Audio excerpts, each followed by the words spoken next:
Ito ang mga dapat natin aabangan sa abot kamay na pangarap mga kapuso na wag natin papalampasin ang bawat episode ng teleseryeng ito.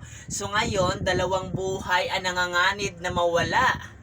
Itong si Moira at si Dr. Tanya. Kung mawala ang buhay ni Moira, ibig sabihin matatapos na din talaga ang kasamaan kasi siya lang naman talaga ang kontrabida sa buhay ng mga bida na ito. Kaya abangan natin ito mga kapuso kung sino sa kanila ni Dr. Tanyag ang mawala sa karakter at yan ang aabangan natin dito kasi kung magkakataon na si Tanyag ang mawala dito sa karakter na ito, hindi malaman ng lahat at maililihim talaga ito ng habang buhay ang ginawang kasamaan ni Moira dito kay Tanyag na siyang dahilan kung bakit na aksidente ito si Tanyag maging sa dahilan na munti ka nang mamatay silit ng dahilan din sa kanya. Kaya abangan natin ito mga kapuso ang abot kamay na pangarap na kinaaadikan natin tuwing hapon na yan ay dapat natin panoorin na wag natin papalampasin ang bawat episode ng teleseryeng ito.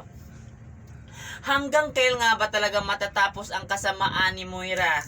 Na talagang gagawin talaga niya lahat para ay hindi maging masaya ang ating bida kasi nga napaka-insecure ito. Makita lang talaga niya na sumasaya ang buhay ni Alsatos at ni Lynette ay talagang gagawa ito ng paraan na talaga ipapahamak sa ating bida. Pero hanggang kailan nga ba talaga magtatagumpay ang kasamaan na ginagawa ni Moira laban dito sa ating bida? Kaya mga kapuso, lagi natin to aabangan ang abot kamay na pangarap kasi panigurado talaga tayo na may malaking karma talaga ang mga lahat ng ginagawang kasamaan ni Moira sa ating bida. Kaya manood lang kayo dito kasi may pangyayari dito na hindi natin inasahan na ito ay mangyari na dapat natin to panoorin mga kapuso sa abot kamay na pangarap. At yun na mga kapuso, maraming salamat sa panonood. Thank you!